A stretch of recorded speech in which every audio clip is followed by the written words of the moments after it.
Ladies and gentlemen, this is your captain speaking. Welcome aboard Flight 914. Please fasten your seatbelts and refrain from smoking.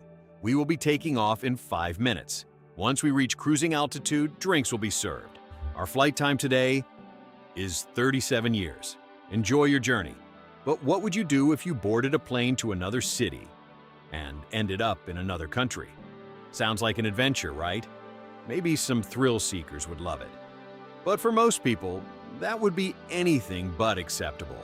And even the boldest adventurers would raise an eyebrow when they realized the flight didn't take hours, but almost half a century.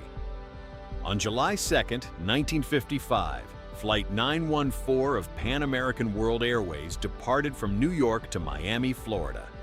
It was a beautiful, sunny day.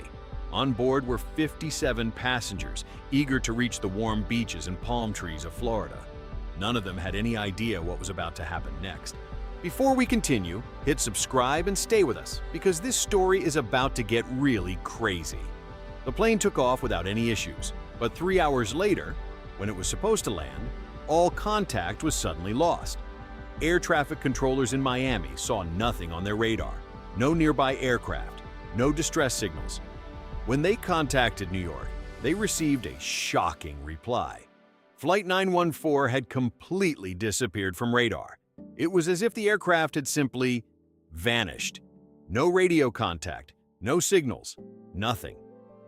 10-4. It just evaporated. Gone without a trace. Not the plane, not the crew, not the passengers.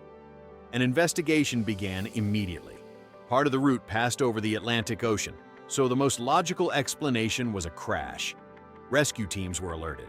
The Coast Guard began searching the area, but nothing. No wreckage, no debris, no signs of the missing aircraft, just confusion. 61 people, including the crew, had simply disappeared. The fate of the massive aircraft was never truly uncovered. Officially, authorities declared that the plane had crashed and that no one on board survived. But despite countless questions from grieving families, no one could explain what really happened to Flight 914, and so it remained a mystery for 37 years. Cut to September 9th, 1992. Caracas, Venezuela. A completely ordinary day. Air traffic controller Juan de la Corte arrived at work, made himself a coffee, sat down, and began monitoring the skies. Everything was routine, until suddenly, something strange happened. Out of nowhere, a new object appeared on the radar. No warning, no prior signal. It was as if it had just materialized, like it came out of thin air, or had been hiding, waiting to reveal itself. Either way, it wasn't supposed to be there, especially not near a busy civilian airport. Juan checked the data again. And again. Maybe it was an error? But no. All systems showed normal readings. And within minutes, he and his colleagues saw it with their own eyes. Less than 10 minutes later, the mysterious object entered visual range. At first, they thought it was just a regular aircraft. But as it got closer, they realized something was very wrong. The plane looked old, very old. It was a passenger McDonnell Douglas aircraft, equipped not with jet engines, but with propellers. Planes like that still existed, but by the 90s they were rapidly being replaced by modern jet airliners. So, what was it doing there?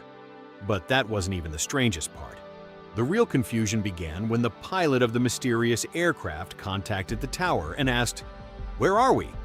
The chief controller replied, "You are approaching Caracas Airport." Then he asked the most important question, "What is your destination?" There was a pause, and then the pilot answered, "This is Flight 914, Pan American.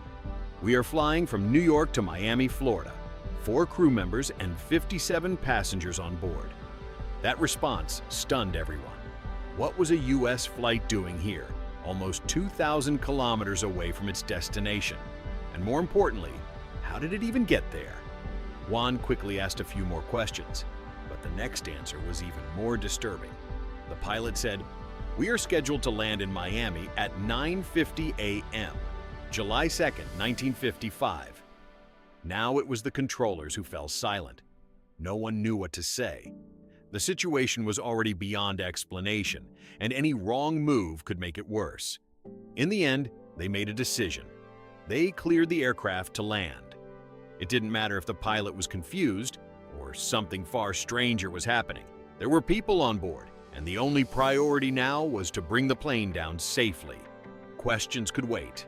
Ground services were instructed to assist the aircraft and its passengers. The landing was successful. Relieved, Juan finally decided to ask the question that had been bothering him. "Are you aware that today is May 21st, 1992? There was a pause, and in that moment, he realized he had made a mistake. Airport staff were already approaching the aircraft when the pilot responded, confused. "What do you mean?" That's when Juan understood. This situation was getting out of control. He was about to call security, but then something happened that no one expected. Juan clearly heard the captain shouting in panic, "No! Stay back! We're leaving!" The engines roared to life. Without any clearance, the aircraft began moving toward the runway. Juan tried to stop them over the radio, warning that they were putting everyone in danger, but the pilot didn't respond. The plane lined up on the runway, accelerated, and took off.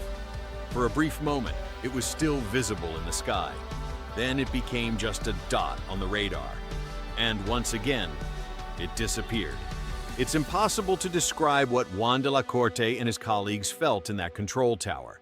Right in front of them, a decades-old aircraft had appeared out of nowhere. The pilot claimed they were heading to Miami, and before anyone could react, the plane was gone. Vanished into the sky as if it had never been there at all, like a collective hallucination. No traces, no evidence, nothing. And to this day, no one can explain what really happened that morning in Caracas. Do you feel it too? Something doesn't quite add up here, and you'd be right, because the credibility of this story has been questioned for decades. Back in 1985, the story first appeared in the newspaper Weekly World News. Yes, 1985, 7 years before the alleged events of 1992. Later, the same newspaper retold the story multiple times, changing details and eventually setting 1992 as the return date of the time-traveling flight. Even the photo of the controller was altered compared to earlier versions. Eventually, the story was officially labeled a hoax, just another urban legend. But the legend didn't disappear. It kept spreading. Some versions even claim that the passengers eventually returned home, looking exactly the same as they did 37 years earlier, while their friends and families had aged. According to these stories, doctors examined the passengers and found nothing unusual. They were completely healthy. But this part sounds even less believable, because there is not a single piece of evidence that any passenger ever returned after a flight that supposedly lasted decades. Think about it.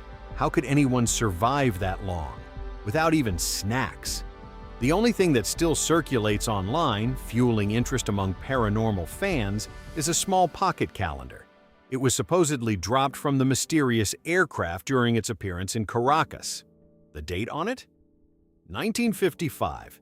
And according to rumors, it's the only piece of evidence that this entire story ever happened.